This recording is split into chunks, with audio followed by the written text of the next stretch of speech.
নওজোয়ান তুমি পারবা ইনশাআল্লাহ। তুমি সেজদা দিলে আল্লাহর আরশ কাঁপা উঠবে ইনশাআল্লাহ। তোমার আওয়াজে, তোমার হুঙ্কারে, তোমার সেজদায়, তোমার আল্লাহু আকবারের ধ্বনিতে ইসকনের গুন্ডারা হেরে যাবে, ইসকনের সন্ত্রাসীরা হেরে যাবে। ইসকনের জমিন না এটা, এটা ইমানদারের জমিন, এটা মুসলমানের জমিন, এটা কালেমার জমিন, এটা হকের জমিন। এই বাংলার জমিনে ইসলামের পতাকা উড়বে, কালেমার পতাকা উড়বে। এই ভারতীয় আধ্যাত্মবাদের, ভারতীয় এই পৌত্তলিকদের কোন ষড়যন্ত্র বাংলাদেশের জমিনে বাস্তবায়ন হবে না। যুবক দাঁড়ায় চিৎকার বড় বলো ইনশাআল্লাহ। দাঁড়াও নওজোয়ান, দাঁড়াও জওয়ান, দাঁড়াও জওয়ান, দাঁড়াও জওয়ান। হুশিয়ার সাবধান, ইসলামের দালালেরা হুশিয়ার সাবধান, ইসলামের দালালেরা হুশিয়ার সাবধান, ভারতের দালালেরা হুশিয়ার সাবধান। আরো জোরে বলো, আরো জোরে বলো। ভারতের দালালেরা হুশিয়ার সাবধান, ইসলামের দালালেরা হুশিয়ার সাবধান। নারায়ে তাকবীর, আল্লাহু আকবার। ইসলামের দালালেরা হুশিয়ার সাবধান। ঠিক আছে, থামো। ইসলাম জঙ্গি, ইসলাম জঙ্গি, ইসলাম জঙ্গি, ইসলাম জঙ্গি, ইসলাম জঙ্গি, ইসলাম জঙ্গি, ইসলাম জঙ্গি, ইসলাম জঙ্গি, ইসলাম জঙ্গি। থামো, থামো। ঠিক আছে। আল্লাহু আকবার। এটা আল জিহাদ, আল জিহাদ। তরিকুনা, তরিকুনা, তরিকুনা, তরিকুনা। নারায়ে তাকবীর, আল্লাহু আকবার। হ্যাঁ যুবক, রক্তই সমাধান, শাহাদাতের খুনি সমাধান। কোন হিন্দু বেঈমান এই জমিনে আমরা কোনদিন তাদের উপরে কোনো জুলুম করি নাই। বাংলাদেশের জমিনে আবহমান কাল ধরে হিন্দুরা আমাদের সাথে শান্তিপূর্ণভাবে অবস্থান করছে, কারো উপরে আমরা জুলুম করি নাই। 5ই আগস্টের পরে আমার মুসলমান সন্তানরা হিন্দুদের মন্দির পাহারা দিছে। বেঈমানে ইসকনের বেঈমানরা তার বদলায় আমার ভাইরে জবাই করে দিছে, জবাই করে দিছে। এই ছিল মন্দির পাহারার বিনিময়? এই কি ছিল বিনিময়? আমরা তো কোনোদিন জুলুম করি নাই, কোনোদিন জুলুম করি নাই। বাংলাদেশে আমাদের কত বড় বড় উলামায়ে কেরাম আমাদের জাতির রাহবারদেরকে বারবার জেলখানায় নিছে। আমাদের আল্লামা মামুনুল হককে জেলে নিছে, আমাদের আল্লামা সাখাওয়াত হোসেন রাজিকে জেলে নিছে, আমাদের গাজী ইয়াকুব উসমানী ভাইকে জেলে নিছে, আমাদের শত শত উলামায়ে কেরামকে জেলে নিছে। কই আমরা তো কোনোদিন কারো গলায় ছুরি চালাই নাই। তাহলে তোরা বেঈমান, তোদের একজন বেঈমানের কারণে ওই বেঈমান নারী লোভী, ওই বেঈমান কিশোর বলাৎকারকারী, ওই বেঈমান যৌন নির্যাতনকারী, ওই চিন্ময় কৃষ্ণ দাস একটা অসভ্য, একটা নরপশু, একটা নরপশু, ওই বেঈমানের কারণে মুসলমানের গলায় ছুরি দিলি কেন? একটা 2.5 বছর 3 বছরের বাচ্চা, তার ওই বাচ্চা বাপ ডাকবে কাকে? এখন অ্যাডভোকেট সাইফুল ইসলাম আলিফের 3 বছরের একটা বাচ্চা আছে, ওর স্ত্রী 3 মাসের সন্তান সম্ভবা, গর্ভবতী নারী, স্বামী হারা, এতিম সন্তান, বাপ হারা। তোমরা ছেলেরা, অনুরোধ করছি ছেলেরা, বাপ তোমরা জানো না এটা প্রমাণ করে দিছে দুশ্মন, পাইলে তোমারে জবাই করে দিবে। বেডি চাইও না, বেডি চাইও না, ছেড়ে দাও। বেডির পিছনে জীবন শেষ করো না, নর্তকীর পিছনে জীবন শেষ করো না। ছেলেরা ভুল করতেছ, ভুল করতেছ। বেঈমান পাইলে তোমারে বা আমারে হুজুর দেখবে না। বিষয়টা হুজুরের লগে না, বিষয়টা ইমানদারের সাথে। কি ইমানদারের সাথে কিনা বলেন? তুমি যত রঙেই সাজো, তোমার চুল ড্রেস আপ যাই বানাও, তোমার আইডেন্টি কার্ড তুমি ছিঁড়ে ফেলবা কেমনে? তুমি যে মুসলমান, তোমার এনআইডি তুমি ছাড়বা কেমনে? তোমার ভোটার আইডি কার্ড তুমি বাদ দিবা কেমনে? তোমার জন্ম নিবন্ধন তুমি বাদ দিবা কেমনে? তোমার পাসপোর্টে তোমার ঠিকানা বাদ দিবা কেমনে? তুমি মুসলমান, এই পরিচয় তো ভুলতে পারবা না, ছিঁড়তে পারবা না, মুছতে পারবা না। অতএব ঈমান নিয়েই বাঁচতে শিখো, জান দিয়েই বাঁচতে শিখো, শাহাদাতের খুন দিয়েই বাঁচতে শিখো। শহীদের রক্তের উপরে, সাইফুল ইসলামের রক্তের উপরে ইনশাআল্লাহ ইসকনের কবর হবে ইনশাআল্লাহ, কবর হবে ইনশাআল্লাহ, ইনশাআল্লাহ, কোনো সন্দেহ নাই। ওই বেঈমান হেরে যাবে ইনশাআল্লাহ। ওরা জানে না ভারত, ওরা জানে না 550 বছর এই গোটা হিন্দুস্তান, পাকিস্তান, ভারত, বাংলাদেশের পুরা উপমহাদেশ মুসলমানরাই শাসন করেছিল। তুমি সংখ্যা কম মনে করছো, হ্যাঁ মুসলমান, তোমার 110 কোটি না 310 কোটি হোক, ইমানদার অল্পই অসংখ্য বেঈমানের মোকাবেলায় যথেষ্ট। আমার নওজোয়ানরা যেদিন জাগবে সেদিন ভারতের আব্বাও টিকবে না ইনশাআল্লাহ। আল্লাহ আমাদেরকে তৌফিক দান করেন, আল্লাহ আমাদেরকে হিম্মত দান করেন, আল্লাহ আমাদের যুবকদেরকে আগামীর ইসলামের জন্য কবুল করে নেন। আগামীর স্বপ্ন দেখি আমরা তোমাদেরকে নিয়ে ইনশাআল্লাহ। আমি চলে যাই, কোনো সমস্যা নাই। আনিসুর রহমানের রক্তে জমিন ভেসে যাক, কোনো অসুবিধা নাই। এমন 2, 4, 10, 50 জনের রক্ত ঝরলে কিচ্ছু হবে না, ওই রক্তে ঈমানের পতাকা উড়বে ইনশাআল্লাহ। আল্লাহ তৌফিক দান করেন। চলো ভাই, আল্লাহ তাআলা বললেন এই মক্কার কাফেরদের, কুরাইশদের এই হালাতের উপরে আল্লাহ তাআলা কি বললেন? আল্লাহ তাআলা বললেন আলহাকুমুত তাকাসুর। এইবার তরজমা শুনেন, তাইলেই কথা শেষ। আল্লাহ তাআলা বললেন আলহাকুমুত তাকাসুর হাত্তা যুরতুমুল মাকাবির। আল্লাহ বলেন, হায় বান্দা কি করলাম? অর্থ সম্পদ, ঘর বাড়ি, বংশধর, এই দুনিয়া নিয়ে বাড়াইবার নেশা তোমাদেরকে আলহাকুম, দুনিয়ার মধ্যে ডুবাইয়া ফেললো, আখিরাত ভুলাইয়া দিল। এই আলহাকুম শব্দের অর্থ দুইটা, শাগালাকুম, আনসাকুম। এক অর্থ হইল তাকাসুর শব্দের অর্থ হলো বাড়ানোর নেশা। কথাটা বুঝছিনি? কিসের নেশা? সম্পদ বাড়ানো, ক্ষমতা বাড়ানো, বংশধর বাড়ানো, নেতাগিরি ফেতাগিরি, এগুলোর মানে দুনিয়া বাড়ানোর নেশা তোমাদেরকে আলহাকুম আই শাগালাকুম ব্যস্ত করে ফেলছে ফিল দুনিয়া, দুনিয়ার ব্যাপারে। আর কি করছে? আনসাকুম আল আখিরা, আর তোমাদেরকে আখিরাত ভুলায় দিছে। এরই মধ্যে হাত্তা যুরতুমুল মাকাবির, একদিন তোমরা কবরেই পৌঁছে গেলা। কোথায় পৌঁছে গেলা? এই কি সুন্দর কথা। আল্লাহ বলছে আলহাকুমুত তাকাসুর। আমার বান্দা দুনিয়া বাড়ানোর নেশা করতে করতে, এ দুনিয়া দুনিয়া দুনিয়া করতে করতে হাত্তা যুরতুমুল মাকাবির, একদিন তোমরা কবরেই পৌঁছে গেলা। কই পৌঁছে গেলা? এই মানুষ বলে না, আরে কও কি, কালকেও তো তার লগে চা খাইছি, হে মারা গেছে, ইন্নালিল্লাহ, এরকম বলে কিনা মানুষ? আরে আরে কও কি, এই যে গত সোমবারে একসাথে গেলাম আমরা মুরাদনগর থেকে কোম্পানিগঞ্জে, সে মারা গেছে। এইভাবে অর্থাৎ এই দেখতে দেখতে দেখতে দেখতে নাই, দেখতে দেখতে নাই, দেখতে দেখতে নাই। আল্লাহ বলেন একদিন এই দুনিয়া দুনিয়া করে করে অর্থ বিত্ত, টাকা পয়সা, ঘর বাড়ি, দালান, দেখবা দোতলার ছাদের কাম বাকি, 3 তলার আস্তর বাকি, খাট এখনো দোকানে বেটা এখনো দেয় নাই, হ্যাঁ সোফা বানানি শেষ হয় নাই, বিল্ডিং এর ইট গাঁথা শেষ হয় নাই, এখনো সবগুলো টার্গেট পূরণ হয় নাই। এরই মধ্যে দেখবে একদিন হাত্তা যুরতুমুল মাকাবির, পৌঁছে গেছো কবরে, পৌঁছে গেছো কবরে। তো আল্লাহ তাআলা বলেন তোমরা দুনিয়ায় ডুবে গেলা, আখিরাত ভুলে গেলা, তোমাদের বাড়ানোর নেশা, সম্পদ, প্রাচুর্য তোমাদেরকে অস্থির করে ফেললো। হাত্তা যুরতুমুল মাকাবির, একটা পর্যায়ে তোমরা কবরেই পৌঁছে গেলা। এই কবরে পৌঁছে এবার আল্লাহ বলেন কাল্লা সাউফা তা'লামুন।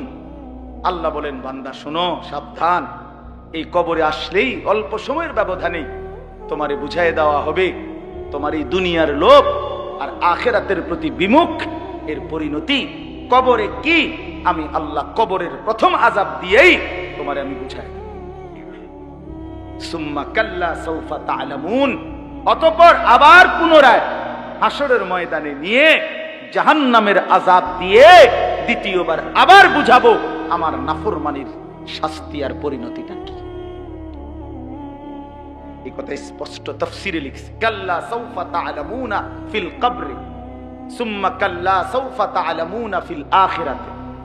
একবার তুমি বুঝবা কবরে, আরেকবার তুমি বুঝবা আখিরাতে। আখিরাতে এই হারাম, এই সুদের টাকা, ঘুষের টাকা, কিস্তির টাকা, এই 2 নম্বরই টাকা, বাটপারি টাকা, ওজনে কম দেওয়া টাকা। 3 নম্বর মাল রে কইছো 1 নম্বর ফসা কমলা দিয়া ডজন বেচ চালাইছো। বাটফার 100 গ্রাম কম দিয়া 1 কেজি গোস্ত বেচ চালাইছো। হ্যাঁ, সদবদ কই শিখছো এসব বাটপারি? এত কিস্তি, এত আমি একটা এটা গোস্তর লগে আমার ঝগড়া না হয়। ঠিক আছে, সব দিন মধ্যেই আছে নাকি? অর্থ হইল গোস্ত দোয়ানদারের কার্য হয়েছে, এটা করতেছি না, কথার কথাই বললাম আর কি। মানে উদ্দেশ্য হইল এইভাবে 9-6 করে ওজনে কম দিয়ে কাস্টমারকে ঠকাইয়া সুদে, কিস্তিতে, লোনে, ঘুষে, মিথ্যায় যা রোজগার করলা বান্দা। দুনিয়া দুনিয়া, শুধু দুনিয়া দুনিয়া, শুধু দুনিয়া দুনিয়া। আহা মুসলমান, শুধু দুনিয়ার জন্য আজীব। আমার কাছে বিশ্বাস করেন, আমার মনটাই দোয়া চায়। জোর দোতলার ছাদ ডালাই, কিন্তু দোয়া করে দেন। একটা মোটরসাইকেল কিনছি, দোয়া করে দেন, দোয়া করে। এটা এই বিটটা লইছি, দোয়া করে দেন। শুধু দুনিয়া, সব দুনিয়া, শুধু দুনিয়া। এক লোক, আমার ঘনিষ্ঠ একজন পরিচিত লোক ছিল, বিদেশ থেকে আসছে।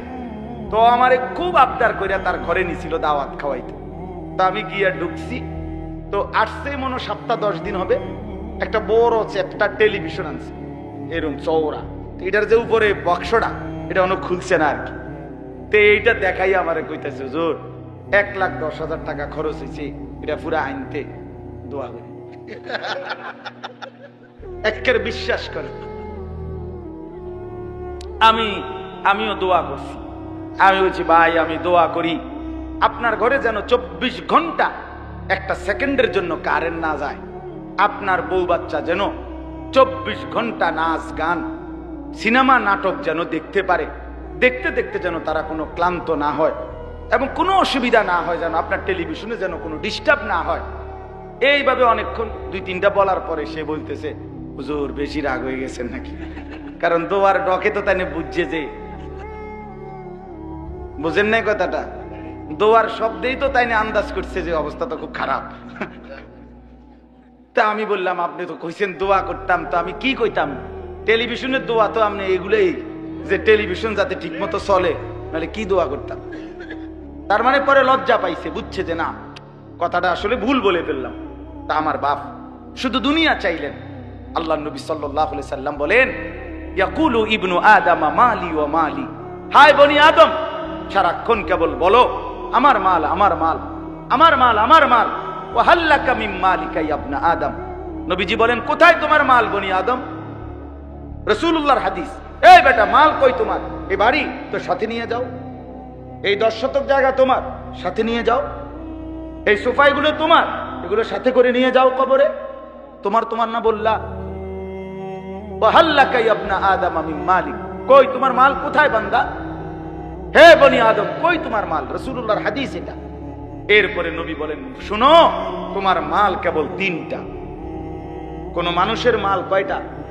1 নাম্বার মা আকালতা ফাআফনাইতা, যেটা তুমি সরাসরি খাইছো, এটা তোমার, তোমার পেটে যেটা গেছে। 2 আও লাবিস্তা ফাআবলাইতা, যেটা তুমি সরাসরি গায়ে দিছো, পোশাক তোমার গায়ে, এটা তোমার। আও তাসাদদাকতা ফাআমদাইতা, যেটা আল্লাহর রাস্তায় সাদাকা করছো, যাকাত, ফিতরা, দান, সাদাকা, এতিম, গরিব, অসহায়, ফকির, মসজিদ, মাদ্রাসা, উলামায়ে কেরাম যেখানে খরচ করছো, ফাআমদাইতা, সেটা তুমি আখিরাতে পৌঁছাইছো, সেটা তোমার। এই কয়টা হলো? যা খাইছো, যা পড়ছো, যা দান করছো। ওয়ামা সিওয়া যালিকা, আর বাকি সবকিছু ফাযাহিবুন, তোমার থেকে চলে যাবে, ওয়া তারিকুহু লিন্নাস, মানুষের জন্যই রেখে যাবে। কি অসাধারণ হাদিস, কি সুন্দর নবী বুঝাই দিয়েছে। রাসূলুল্লাহ সাল্লাল্লাহু আলাইহি সাল্লাম বলেন, লাউ আন্না লি ইবনি আদামা ওয়াদিয়াম মিন যাহাবিন, নবীজি বলেন, কোন বনি আদমকে যদি একটা পাহাড় স্বর্ণ দেওয়া হয়, লা আহাব্বা আন ইয়াকুনা লাহু ওয়াদিয়ানে, সে চাইবে 2টা পাহাড় স্বর্ণ। ওয়ালান ইয়ামলা আফাহু ইল্লা তুরাব। এরপরে নবীজি বলেন, শোনো, তার মুখ ভরবে না, নাফরমানের দুনিয়া লুভির মুখ ভরবে না, পেট ভরবে না, ইল্লা তুরাব, কবরের মাটি দেওয়া পর্যন্ত। তার মুখে যখন কবরের মাটি পুরাবে, তখন তার পেট ভরবে, মুখ ভরবে। ওয়ালান ইয়ামলা আফাহু, তার মুখ ভরবে না, ইল্লা তুরাব। এজন্য বাপ আল্লাহ তাআলা বললেন, আলহাকুমুত তাকাসুর হাত্তা যুরতুমুল মাকাবির। দুনিয়ার লোভ, দুনিয়ার লোভ, আখিরাত থেকে ভুলে যাওয়া, এটা তোমাদেরকে দুনিয়া ব্যস্ত করে দিল, আখিরাত ভুলে দিল। একদিন তোমরা কবরস্থানে পৌঁছে জানতে পারবা তোমাদের এই নাফরমানির পরিণতি কি, আবার হাসরের ময়দানে জানতে পারবা। আমার ভাই, এজন্য কবরের আযাব বড় বেশি ভয়ানক, বড় বেশি ভয়ানক। আল্লাহর নবী সাল্লাল্লাহু আলাইহি সাল্লাম বলেন, তিনটা প্রশ্নের জবাব যে কবরে দিতে পারবে না, নবীজি বলেন আল্লাহ তাআলার পক্ষ থেকে বলা হবে, ফাফরিশুহু মিনান নার ওয়ালবাসুহু মিনান নার ওয়াফতাহু লাহু বাবান ইলান নার। এই ফেরেশতারা, নাফরমানের কবরে জাহান্নামের বিছানা বিছিয়ে দাও, জাহান্নামের পোশাক পরিয়ে দাও, জাহান্নাম বরাবর দরজা খুলে দাও। এই এক, ফেরেশতারা এটা করবে। দুই নাম্বার, আল্লাহর নবী সাল্লাল্লাহু আলাইহি সাল্লাম বলেন, ওয়ায়ুদাইয়াকু লাহু কবরুহু। দুই নম্বরে, প্রিয় বন্ধু আমার, আল্লাহ রাসূল বলছে, কবর তারে একটা চাপ দিবে, কবরের মাটি সংকীর্ণ হয়ে যাবে, ডান পাশের মাটি বাম দিকে, বাম দিকের মাটি ডান দিকে, এভাবে চলবে। আল্লাহ রাসূল, খোদার কসম বাপ, আমি যদি সামনে যাইতে পারতাম তাহলে বলতাম তোমার কাছে। আল্লাহর নবী সাল্লাল্লাহু আলাইহি সাল্লাম বলছে, উম্মত, কবর এত জোরে চাপ দিবে নাফরমানকে, ডান পাশের হাজরের পাজরের এই হাড্ডি, এগুলা ভাঙ্গা বাম দিকে ঢুকে যাবে, বাম দিকের গুলো ডান দিকে ঢুকবে। কিভাবে? নবীজি বলছে, হাত্তা তাখতালিফা আদলাউহু। আমাদের উস্তাদ আমগরে মাদ্রাসায় পড়াইবার সময় বুঝাইছিলেন যে নবী বলছেন এইভাবে দুই আঙ্গুল এগুলো যেমন একটা আরেকটার মধ্যে ঢুকে যায়, আল্লাহর কসম, পাজরের হাড্ডি এ পাশের গুলো এই পাশে এইভাবে ঢুকে যায়। প্রিয় বন্ধু আমার, ভাবতে শিখো। তিন নাম্বার, রাসূলুল্লাহ সাল্লাল্লাহু আলাইহি সাল্লাম বলেন, ওয়ায়ুদরাবু লাহু। একজন ফেরেশতা আসবে তার কবরে। ফেরেশতা দুই গুণের অধিকারী। একজন ফেরেশতা আসবে নাফরমানের কবরে। গুণটা কি? ওহুয়া আ'মা ওয়া আসাম্মু। সে অন্ধ, বধির। ওই ফেরেশতা কানেও দেখে না, চোখেও শোনে না। এই ফেরেশতা আইসা ইউদরাবু লাহু বিমিতরাকাতিন মিন হাদিদিন। লোহার একটা হাতুড়ি গুর্জ দিয়ে তারে একটা আঘাত করবে। দরবাতান বাইনা উযুনাইহি, দুই কান বরাবর। ফায়াসিহু সাইহাতান, নাফরমান একটা চিৎকার মারবে। ইয়াসমাউহা মান ইয়ালিহি ইল্লা সাকালাইন। মানুষ এবং জিন ব্যতীত আল্লাহর সমস্ত সৃষ্টি নাফরমানের চিৎকারটা শুনতে পাবে। ইলা ইয়াউমিল কিয়ামা, এভাবে কিয়ামত পর্যন্ত, এভাবে ইসরাফিলের পর্যন্ত। বন্ধু আমার, রাসূলুল্লাহ সাল্লাল্লাহু আলাইহি ওয়াসাল্লামের জামানায় যারা কবরে, তারা আজ কত বছর? ১৫০০ বছর। ইব্রাহিম আলাইহিস সালামের জামানায় যারা কবরে গেছে, তারা কবরের জীবনে পড়ে আছে আজ কত বছর? ভেবে দেখো ভাইয়া। নূহ আলাইহিস সালামের জামানায় যারা কবরে গেছে, তারা কবরের আযাব ভোগ করতেছে আজ কত বছর? সর্বশেষ যেই ব্যক্তি কবরে যাবে, উলামায়ে কেরাম, মুহাদ্দিসিনে কেরাম কেউ কেউ বলে তাকেও হয়তো কবরে অপেক্ষা করতে হবে। সর্বশেষ ব্যক্তি ৪০,০০০ বছর। শেষ ব্যক্তিটার কবরে যদি আযাব হয়, তার অবস্থা কতক্ষণ অপেক্ষা করবে কবরে? কাল্লা সাউফা তা'লামুন সুম্মা কাল্লা সাউফা তা'লামুন। এবার শেষ কথা হলো, কাল্লা লাউ তা'লামুনা ইলমাল ইয়াকিন লাতারাবুন্নাল জাহিম সুম্মা লাতারাবুন্নাহা আইনাল ইয়াকিন। আল্লাহ তাআলা বড় গুরুত্বপূর্ণ এবার বলছে, বান্দা শোনো, এই কথা শেষ করে দিচ্ছি আরেকটু ৫টা মিনিট। আল্লাহ তাআলা বলে, বান্দা আজকে কোরআনের মাধ্যমে, আমার রাসূলের হাদিসের মাধ্যমে, উলামায়ে কেরামের এই নসিহতের মাধ্যমে যদি আখিরাত, কবর, হাসর, মিজান, ফুলসিরাতের ব্যাপারে তোমার ইয়াকিন হয়ে যেত, বিশ্বাস হইতো, তাহলে ভালো হইতো। লাউ তা'লামুনা ইলমাল ইয়াকিন, আহ্বানদা যদি আজকে তুমি নিশ্চিত বিশ্বাস করতা কত না ভালো হতো। কি ভালো হইতো? তাইলে এখন তো তুমি নামাজ পড়তে পারতা, হালাল খাইতে পারতা, হারাম থেকে বাঁচতে পারতা। কিন্তু যদি পাত্তা না দাও, গুরুত্ব না দাও, তো মনে রেখো লাতারাউন্নাল জাহিম, অল্প সময় পরে একদিন হাসরের ময়দানে তুমি তোমার নিজ চোখে জাহান্নামকে দেখবা। কি দেখবা বলেন না? সুম্মা লাতারাউন্নাহা আইনাল ইয়াকিন, সেদিন দুই চোখে দেখে নিশ্চিত হবা যে জাহান্নাম কতটা ভয়ানক। আর মনে পড়বে দুনিয়ার জিন্দেগির কথা। ওয়াজিআ ইয়াউমাইদিন বিজাহান্নাম, আল্লাহ বলে হাসরের ময়দানে জাহান্নামকে ফেরেশতারা টেনে আনবে, আর মানুষগুলো তাকাইয়া জাহান্নামের আযাবের এক নজর দেখেই ইয়াউমাইদিন ইয়াতাযাক্কারুল ইনসান, দুনিয়ার পুরা জীবনের কথাটা তার মনে পড়বে। ওয়া আন্না লাহু যিকরা, কিন্তু মনে পড়ে সেদিন আল্লাহ বলে, এই বান্দা মনে পড়ে কি লাভ হবে? বুঝবা তো নিশ্চিত, আজ বুঝলে ভালো হইতো। কিন্তু সেদিন হাসরের ময়দানে জাহান্নামকে দেখে তুমি আইনুল ইয়াকিন, সুম্মা লাতারাউন্নাহা আইনাল ইয়াকিন, তোমার চোখে দেখা জ্ঞান হইতো। আপনাদেরকে বুঝাই, এই যে এটা যে গ্লাস আপনারা সবাই দেখতেছেন, কথা বলেন না কেন? এই যে গ্লাসটা আপনারা দেখতেছেন, কি দেখতেছেন? সবাই নিশ্চিত তো? কেমনে এত নিশ্চিত হলেন? এই যে চোখে দেখতেছি, আপনি কইলেও নাকি হুজুর গ্লাস আন্তাজি, আমরা কি বেকুব নি? কথা বুঝেন নাই? তাহলে এটা কি নিশ্চিত তো?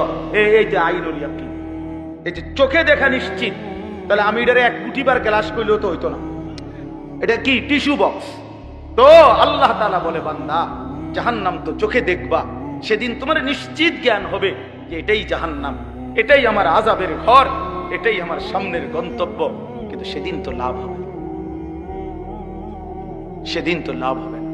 কিশোর ছেলে আমার, যুবক বন্ধু আমার, প্রিয় ভাই আমার, নষ্ট হইও না, চরিত্রহীন হইও না, দুশ্চরিত্র হইও না, অসৎ বন্ধুর পাল্লায় যাইও না, নারীর আসক্ত হইও না, মোবাইলের আড্ডা, জুয়ার আড্ডায় যাইও না বন্ধু। জীবনটা খুব কষ্ট হবে, এখনো আগামীতে।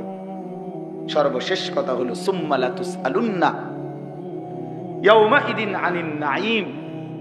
আল্লাহ তাআলা বলেন, অতঃপর হাসরের ময়দানে নিয়ে বান্দা মনে রেখো, আমার দেওয়া দুনিয়াতে আমি আল্লাহ বিন্দু বিসর্গ যত নিয়ামত দিয়েছি, আমার দেওয়া এই আসমান, জমিন, চন্দ্র, সূর্য, গ্রহ, নক্ষত্র, আলো, বাতাস, রোদ, বৃষ্টি, হাসি, কান্না, ফল, ফুল, ফসল, ক্ষেত, পানি, সাগর, নদী, স্ত্রী, সন্তান, চোখ, নাক, কান, হাত, পাও, নিঃশ্বাস, আমি আল্লাহ তাআলা যা দিয়েছি, এক বিন্দু প্রতিটি বিন্দু বিসর্গ আমার নিয়ামত। আমি আল্লাহ জিজ্ঞেস করব, শুকর আদায় করছো কদ্দুর, নাফরমানি করেছো কদ্দুর। সুম্মা লাতুসআলুন্না ইয়াউমাইদিন আনিন নাঈম। প্রতিটি নিয়ামতের ব্যাপারে বান্দা জিজ্ঞেস করব, একটাও ছাড়ব না। প্রতিটা হাসি, প্রতিটা কান্না হিসাব দিতে হবে, প্রতিটা চোখের পলক হিসাব দিতে হবে, নিঃশ্বাসের প্রতিটা হিসাব দিতে হবে, প্রতি ঢোক পানি যে পান করছো হিসাব দিতে হবে, প্রতি লোকমা খাবার খেয়েছো হিসাব দিতে হবে বন্ধু। চোখের প্রতিটা পলকের হিসাব দিতে হবে, কানের প্রতিটা শ্রবণের হিসাব দিতে হবে, কদমের প্রতিটা হাঁটার হিসাব দিতে হবে, হাতের প্রতিটা উঠানামার হিসাব দিতে হবে। প্রিয় বন্ধু আমার, ইন্নাস সামা ওয়াল বাসারা ওয়াল ফুআদা কুল্লু উলাইকা কানা আনহু মাসউলা। আল্লাহ বলে, মনে রেখো বান্দা, তোমার কান, তোমার চোখ, তোমার দিল, তিনটাকেই আমি আল্লাহ প্রশ্ন করব। তোমার দিলও বলে দিবে তুমি কি কি কল্পনা করছো। শাহিদা আলাইহিম সামউহুম ওয়া আবসারুহুম ওয়া জুলুদুহুম। তোমার কান, তোমার চোখ, তোমার সারা দেহের চামড়া আমি আল্লাহর কাছে তোমার জিন্দেগীর সাক্ষ্য দিবে। ইয়াউমাইদিন তুহাদ্দিসু আখবারাহা। তোমার পায়ের নিচের জমিন তোমার ব্যাপারে সাক্ষ্য দিবে। আল্লাহ বারবার বলছে, শেষ কথা, প্রিয় ভাই আমার, বাবারা আমার, প্রত্যেকেই ফিকির করে মানুষের ফিকির করেন, খাট পালঙের না। ইডি ইডি হুদা, ইডি হুদা একবারে শুধু শুধু। এই সোফা যে বেটা বানাইছেন আমনে ময়রা চাচা 20 বছরের মাথায় আমনে শুধু একটা বার ফেরেশতারে বলিয়া বলে ভাই একটা ঘন্টা আমি যামু আর আমি তো আমার ঘর চিনি, দেরি হইতো না, অন্যদিকে যাইতাম না। শুধু আমার ঘরে আমি বহুত কষ্টে খাট পালং সোফা ফার্নিচারটি বানাই দিয়েছিলাম।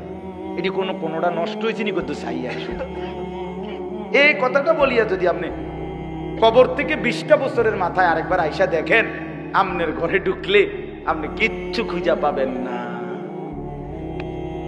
যদি পুতেরে আর নাতিরে বলেন, কিরে নাতি পুত আমি যে সোফাটি বানাইছিলাম এটি কই, ওই বলবো আব্বা এটি চলে না। কি কর না করি, আর গত 5-7 বছর আগে তো হালাই দিয়েছি, এটি চলে না। ধোকা ধোকা, দুনিয়া ধোকা ধোকা ধোকা ধোকা, ধোকার দুনিয়া। এজন্য মাঝ বয়সী বাবা আপনাদেরকে বলি, খাট পালং আর সোফা, ক্ষেত ফসল আর জমি, ইট বালু আর সিমেন্ট এর হিসাব না দিয়া স্ত্রী সন্তানের হিসাব দেন। ছেলেটা নামাজি কিনা, মেয়েটা পর্দানসীন কিনা, স্ত্রী পর্দানসীন কিনা, ছেলের বউ পর্দা করে কিনা, মেয়ের জামাই আপনার হালাল খায় কিনা, ছেলের রোজগার হালাল কিনা, ঘরের টেলিভিশন বন্ধ কিনা, সকলে আল্লাহর কোরআন পড়ে কিনা, সবাই ফজরের নামাজ পড়ে কিনা। বেড়া হইলে এই মাইক দিয়া এনে এনে খারাইয়া কোন কোন, হ্যাঁ আপনি বলেন ভিডিও হইবে এখন রেকর্ডিং হইব কোন, আসেন। আমার আব্বা মৃত্যুর সময় আমরা 5 ভাই 3 বোন আর আমাদের ছেলে মেয়ে মিল্লা 25 জন, আলহামদুলিল্লাহ আল্লাহকে সাক্ষী রেখা বলি, এই 24-25 জন ছেলে মেয়ে নাতি নাতনি মিলে আমার আব্বা লম্বা করে বিছানো ঘরে ছিল। আব্বার চারদিকে আমরা জীবিত, তখনও শেষ অবস্থা আব্বার, আল্লাহর কোরআন পড়তেছিলাম, ছোট বাচ্চাগুলো পর্যন্ত। এই অবস্থায় আমার বাবার দুনিয়া থেকে বিদায় নিছেন। আমি আমার মারে বলছিলাম, মা আপনি কাইদেন না মা, একটু পরে বাপেরে কবরে যদি ফেরেশতা প্রশ্ন করে মান রব্বুক, তোমার রবকে, তো আমার বাপ বলবে ফেরেশতা রবের কোরআন পড়ার জন্য 25 জনকে জমিনের উপরে রাইখা আসছি, রব চিনব না কেন রে বেটা, রব চিনব না কেন, রব চিনব না কেন, আল্লাহকে চিনব না কেন, মালিক কেমনে না চিনে, মনিব কেমনে না চিনে বাপ। এজন্য আজকে নিয়ত করি আমরা ইনশাআল্লাহ সেজদা করব ইনশাআল্লাহ। ছেলেরা ভাইয়া নিয়ত করছো নি ভাইয়া, তোমরা ভাইয়া নষ্ট হইও না ভাইয়া, লাগবে তোমরা আগামী দিনের জন্য, ইসলামে আগামীর সময়টা যে কোনো তোমার সামনে কিংবা এরপরের জেনারেশনের সামনে, সারা পৃথিবী জুড়ে আগামীর যুদ্ধ হক আর বাতিলের যুদ্ধ, আগামীর যুদ্ধ ইসলাম আর কুফরের যুদ্ধ, আগামীর যুদ্ধ মাহাদি আর দাজ্জালের মোকাবেলার যুদ্ধ। অতএব দয়া করে নষ্ট হইও না, নষ্ট হইও না, নষ্ট হইও না। বাবা ভাই সবাইকে বলি, মা বোন সবাইকে বলি, আল্লাহ তাআলা এই মাহফিল কবুল করেন, আজকের এই ইন্তজাম কবুল করেন। নওজোয়ান ছেলেরা তোমাকে অনেক ধমক দিছি বাপ, তারপরেও দোয়া কইরো, আমিও তোমাদের জন্য দোয়া করি। আল্লাহ তাআলা প্রতিটা ছেলেকে ইমানদার নেককার বানায় দেন। আল্লাহ আমাদের প্রতিটা মা বাপকে কবুল করে নেন। আলহামদুলিল্লাহ।